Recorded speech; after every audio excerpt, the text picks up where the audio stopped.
Come with me to post-war Japan, a country of beauty and variety, where East meets West, mingling in modern dress, in city planning, and in industry, but where country life and customs still follow ancient ways.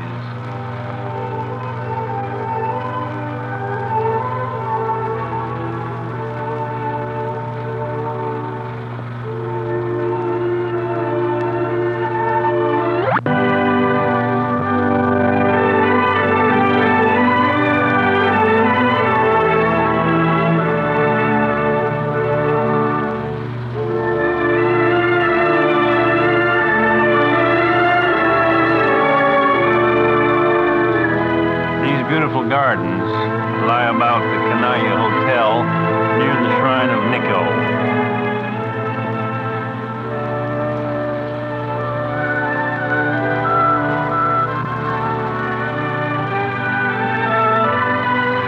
Religious shrines are dear to the people and visited by great crowds. On our way to Nikko, one of the most venerated temples, we shall stop overnight at the beautiful Hotel Kanaya, with attractive grounds and gardens.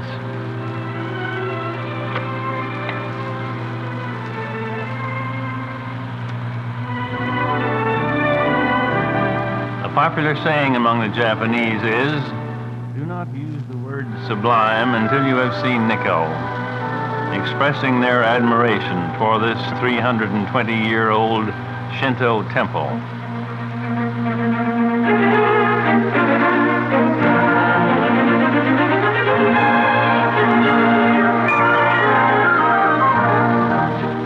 Situated in a hilly area, thickly wooded with cedars, this Toshogo shrine comprises several buildings on different levels, reached by many stairs and torii gates, all the structures being heavily decorated and brightly colored.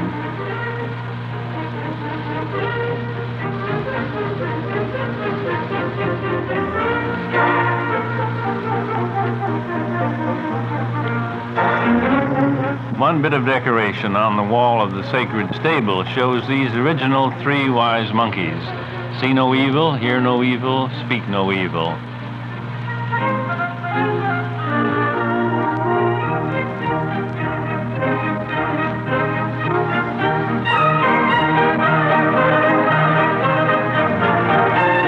A constant stream of people comes here daily. And in addition to it being a must for all tourists, the school children are conducted to the shrine in droves, as they are to all the temples and historic spots.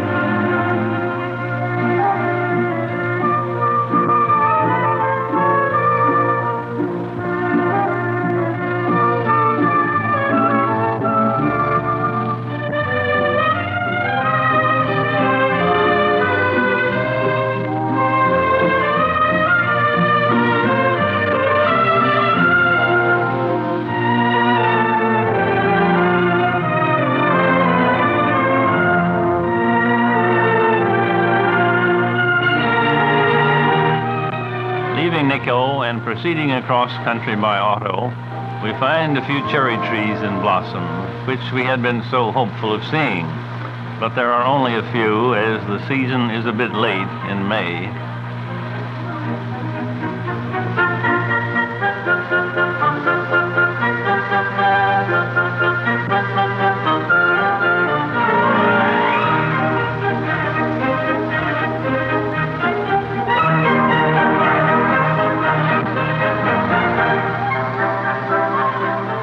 Charming little Hodo waterfall takes our attention briefly, and we meet some native young folks out on an outing, and a couple with a cute baby.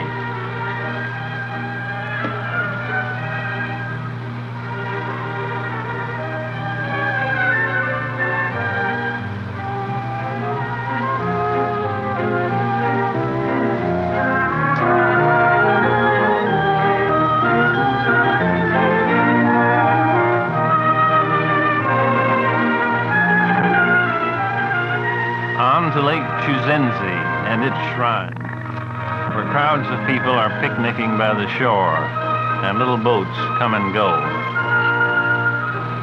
While in the distance, the snow-topped mountains furnish a picturesque background.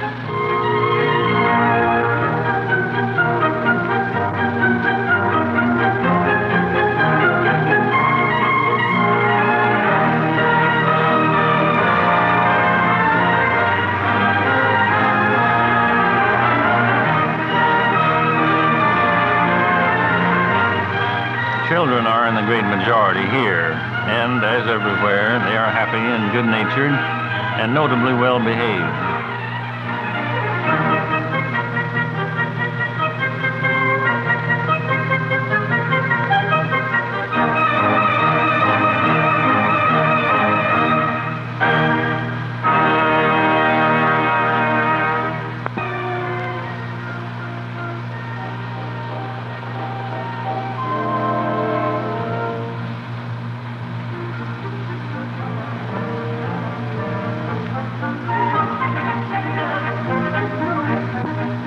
Fortunes are here for sale by these attractive girls. And as I understand it, if one is dissatisfied with his fortune, he hangs it on the tree. By the appearance of things, many a fortune is less than satisfactory.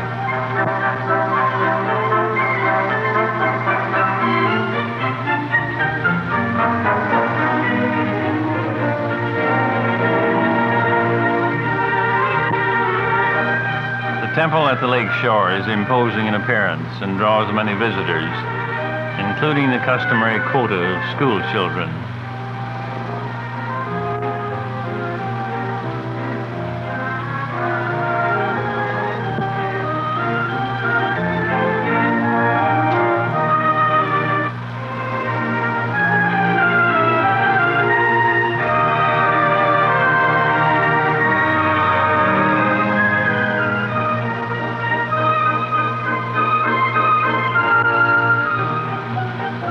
Here a final peek at cherry blossoms against an azure sky and the lake background,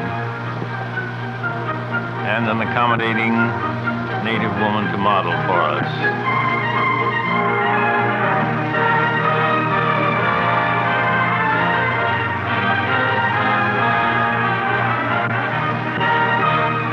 Driving from Tokyo another day toward Fuji National Park, we are fortunate to get a glimpse through the haze of Fujiyama, the mountain sacred to all Japanese. The perfect cone of this extinct volcano is crowned with eternal snows and visible on a fine day for miles about. But unfortunately, such fine days are rare, and many visitors are disappointing and fail to see Fuji at all. Intensive culture of the land is imperative, as 85% of the country of Japan is mountainous, and the remaining 15% must attempt to feed the more than 80 million population.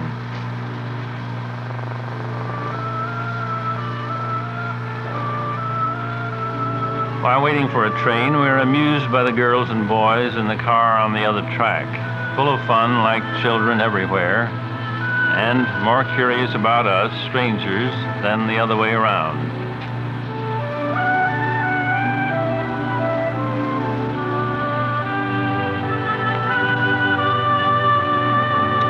The dumpy, round-faced girls are typical of the Japanese country women.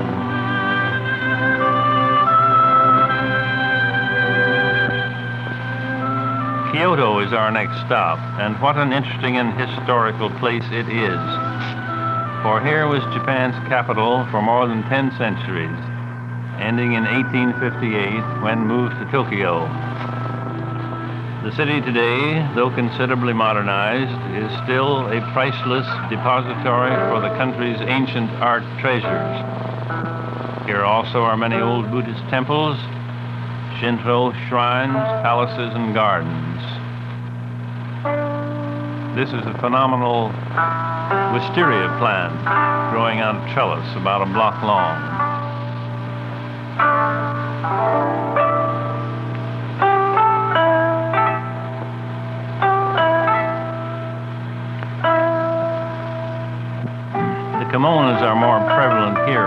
women's garb, and the customs are more traditional.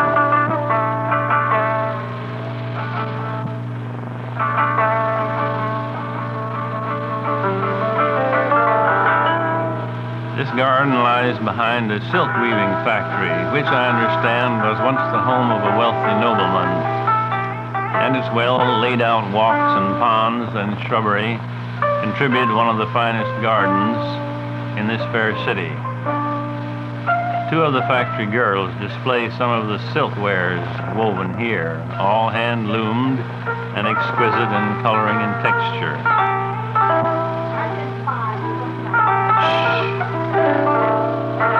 In the ponds are enormous goldfish and carp, for which the Japanese are famous, and our little friend poses feeding them.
This was our native guide showing us around Kyoto. And he was a bit impatient about our staying so long in this garden for picture taking.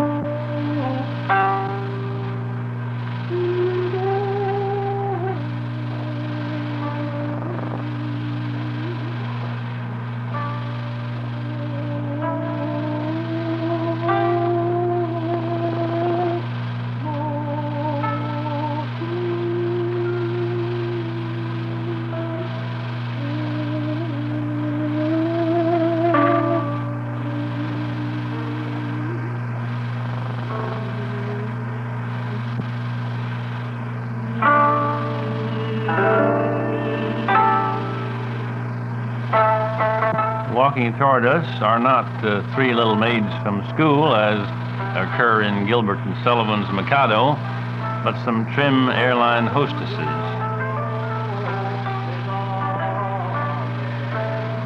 Kyoto's Golden Pavilion, nearly surrounded by water, glints in the sunshine like a jewel, making one of the most beautiful of all her temples.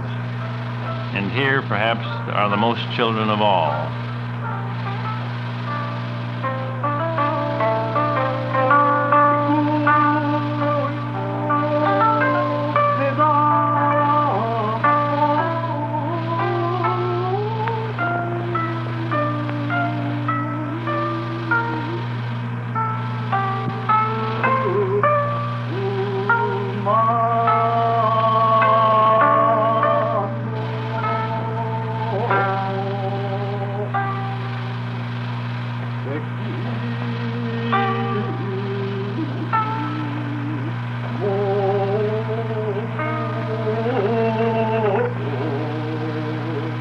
These children walk in columns, two by two, led by teachers or older girl and boy guides.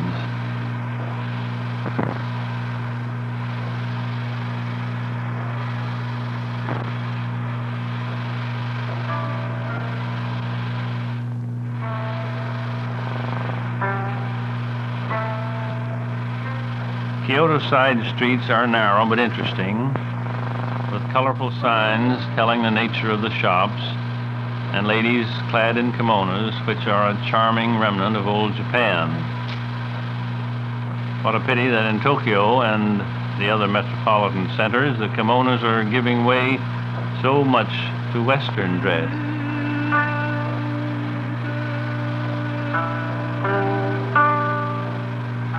An open front grocery store here presents an inviting appearance with foodstuffs displayed in a row of open baskets.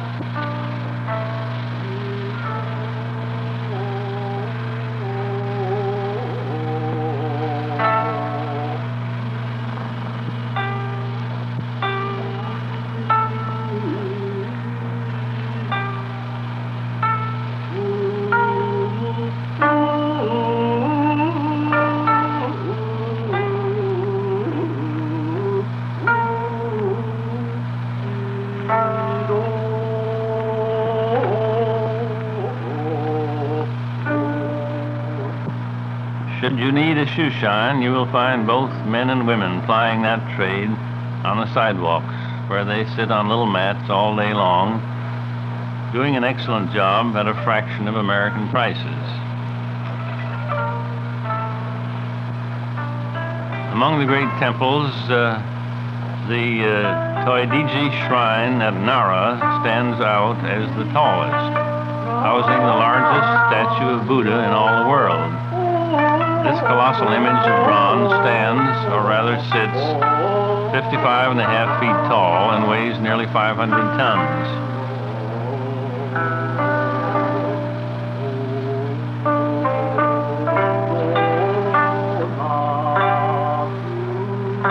Adjoining the temple is Japan's largest park, a portion of which is a deer preserve, where 150 tame deer roam, eagerly nibbling from visitors' hands the little cakes on sale there.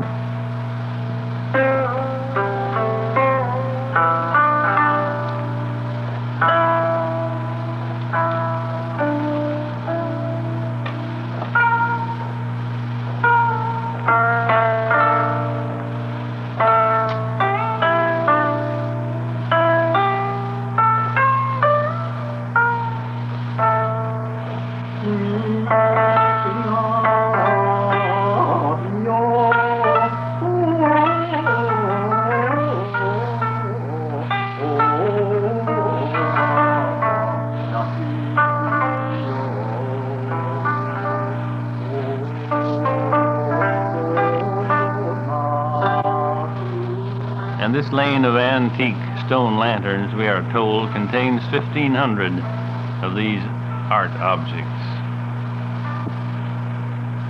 And now Tokyo, the country's capital, greets us, the largest city in population in the world, numbering 8 million or more people. This city was destroyed in World War II to the extent of 80%, but has risen from its ashes in the intervening 14 years to become a metropolitan miracle, a monument to the industry and determination of its citizens.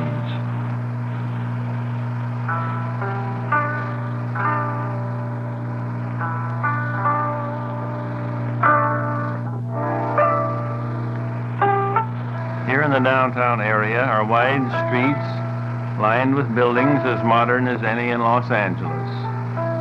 Department stores comparable to Robinson's or Bullock's, and shops as attractive as any in Beverly Hills, not to mention women as fashionably dressed.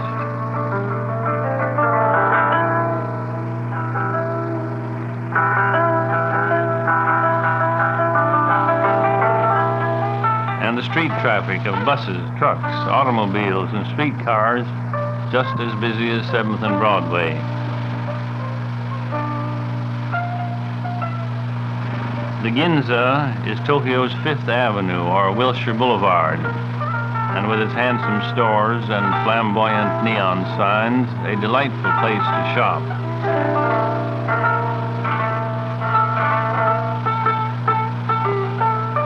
Atop one of Ginza's big department stores, we find this roof garden with free entertainment for the crowd, a sort of Bergen Charlie McCarthy act, delighting young and old.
Tokyo has a number of very popular and charming tea houses.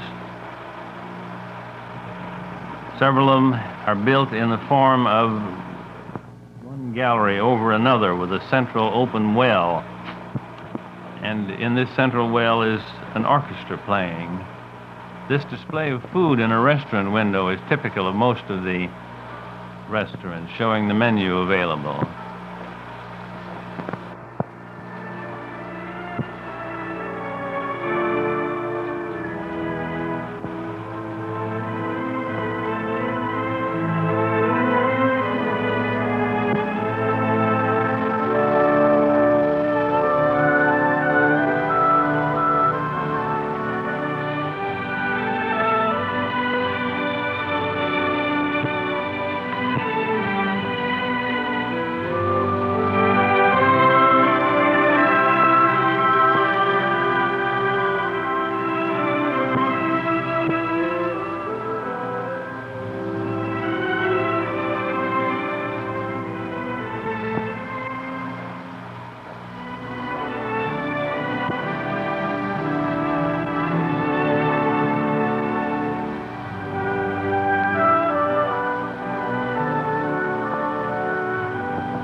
This is one of the tea houses mentioned, the very modern and artistic Surabashi.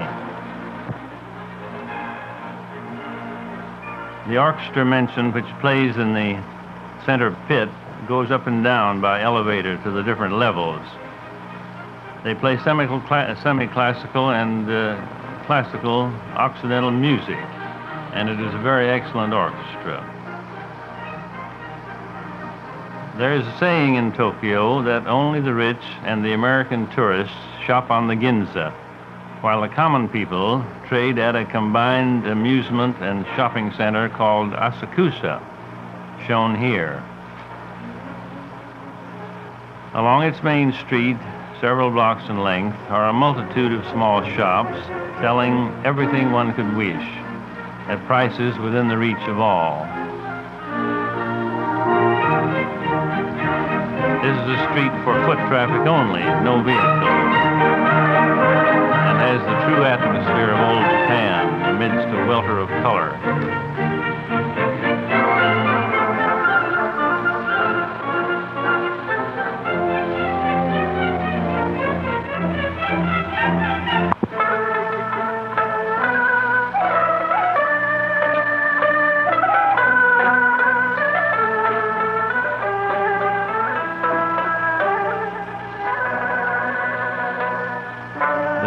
Plastic objects on sale and toys is amazing and lend great color to the scene.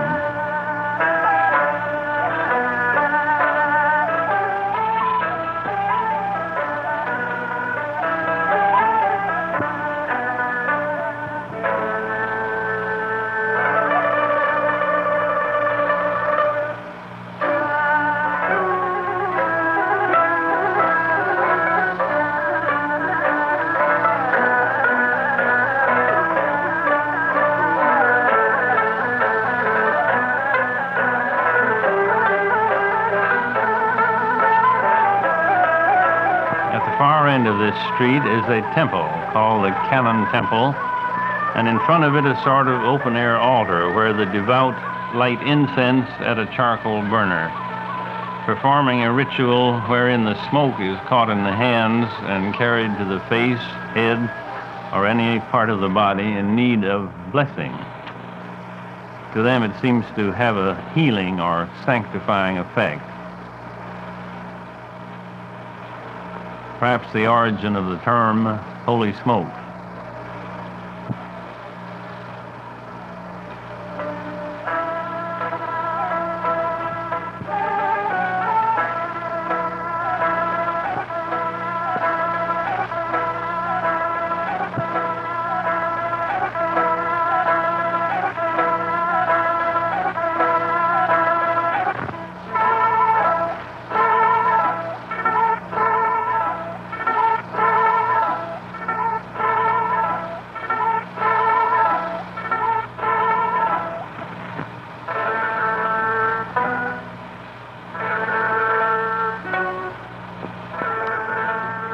This is the spring festival season, at which time crowds of noisy young men swarm along the streets, bearing aloft something like altars, all brightly decorated and hung with banners.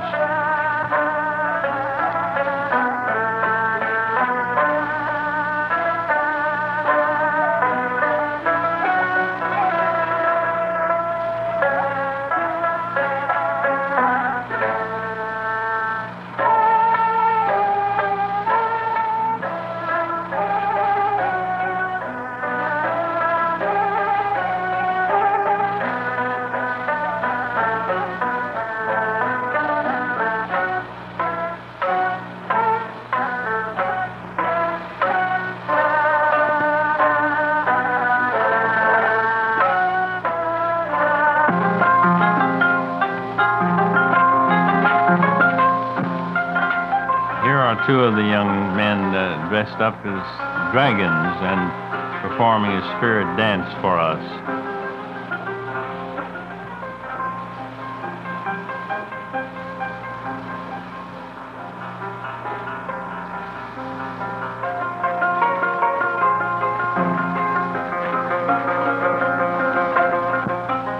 Returning to the farming activities of the country, let us look for a moment at rice culture, which furnishes the main staple of Japanese diet, along with fish.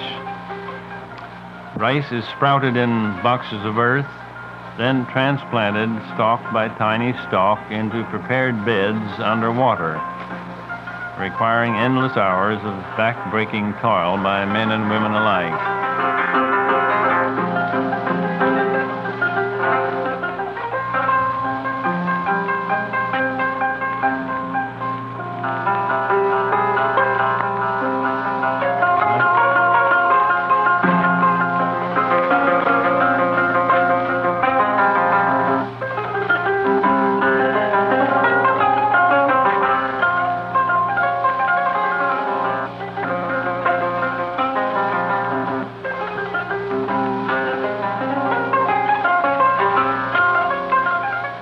Other areas are devoted to tea culture, one of their very important crops. And these plants are given extreme care, often grown under the shade of straw mats, supported on poles, or protected by caps of straw.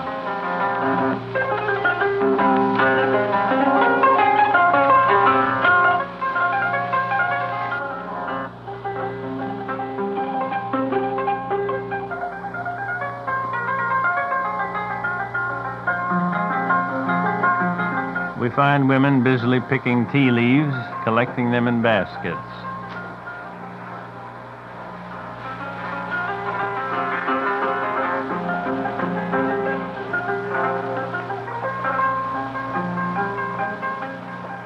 They all wear white headcloths covered by wide straw hats.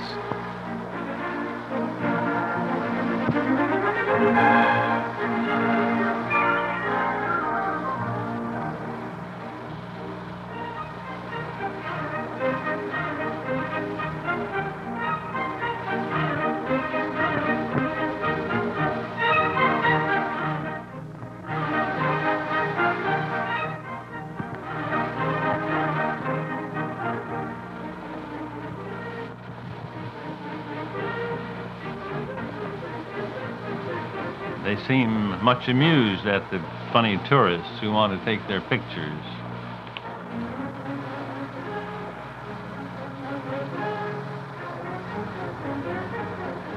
All but this overseer lady who is put out by it.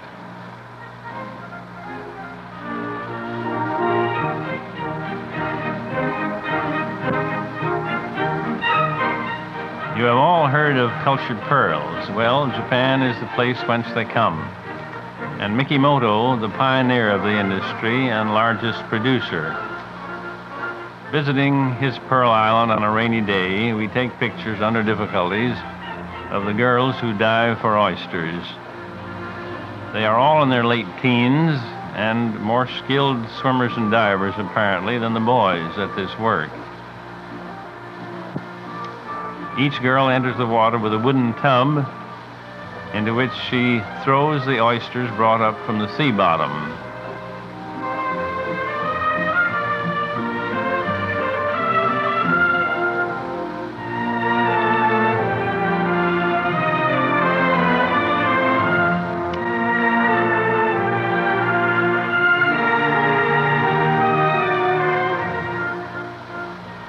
the raindrops dappling the water here in the picture.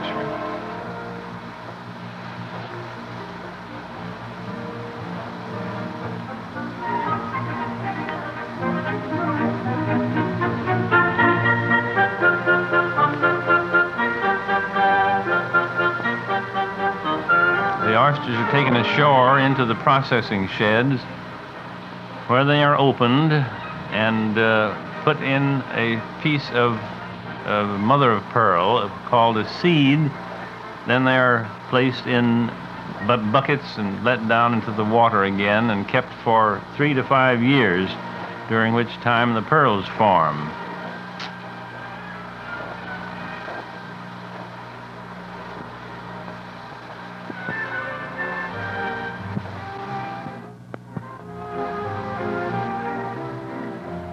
They are eventually brought up, opened, pearls removed, graded, sorted, perforated, and strung.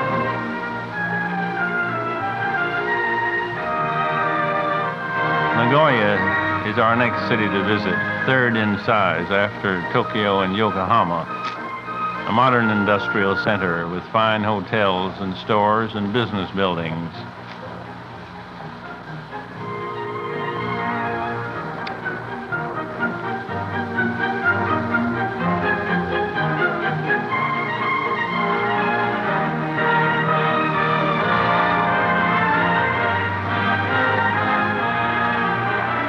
We see the native population hurrying about their affairs or lining up, as here, to wait patiently for streetcars.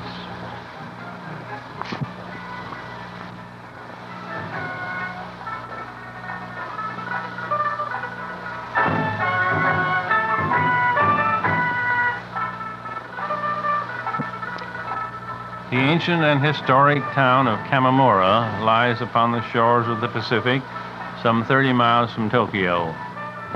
Here is to be found the huge bronze Daibutsu Buddha, dating back to 1253, an object of worship and admiration for all the people. Originally, this 42-foot-tall image was housed in a spacious temple, the roof supported by 63 great pillars. But this was destroyed by a tidal wave in 1495 and never rebuilt. Here we find hordes of visitors, especially schoolboys and girls.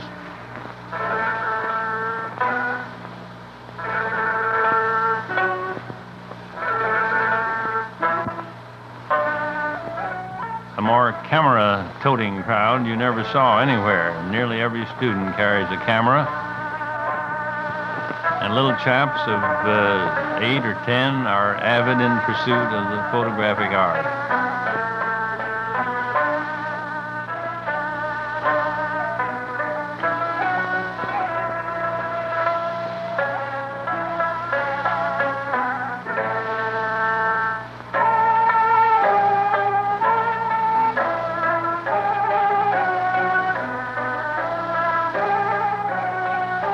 At the end of the excursion, all the students line up for their official picture.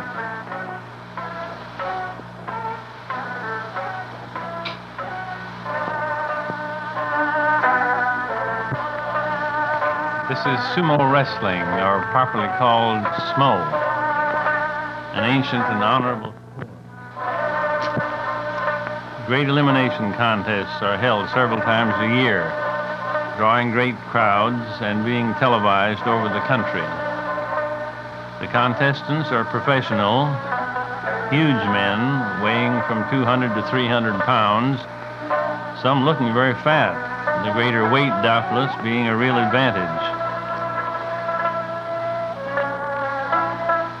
The rules seem simple, all holes being at the waist or above, and a match is decided by one wrestler throwing his opponent or pushing him out of the rather small ring, some 15 feet across. Much formality precedes the bout, with a great deal of posturing and strutting. But when action starts, these huge men are amazingly agile, and a contest rarely lasts more than 20 or 30 seconds.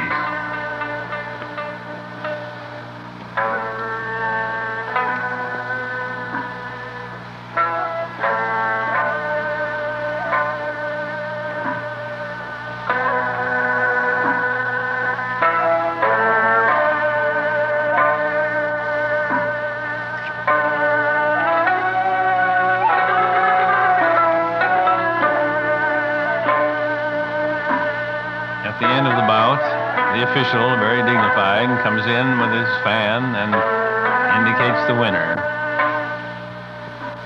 No trip to Tokyo would be complete without a visit to the theaters, perhaps a kabuki house where are performed the ancient classical dramas,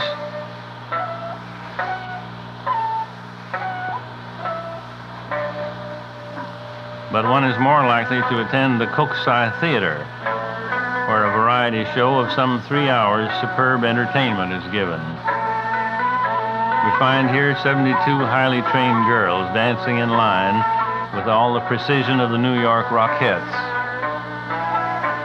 This show, now in its 30th year, features 30 of the loveliest showgirls with a 30-piece orchestra. Gorgeous costumes and the most lavish sets imaginable. After the precision dancers comes a cherry blossom festival, followed by a ballet,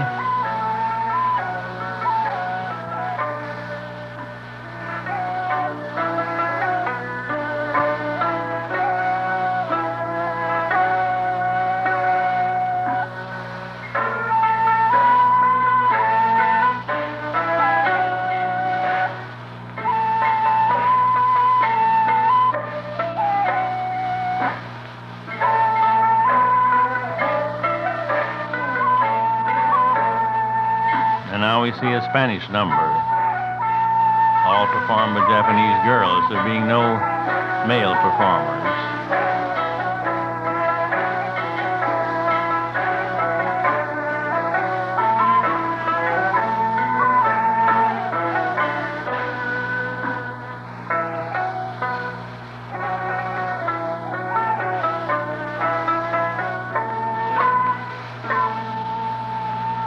As a finale, we find a group of Kewpies exploring the universe, dancing gaily about.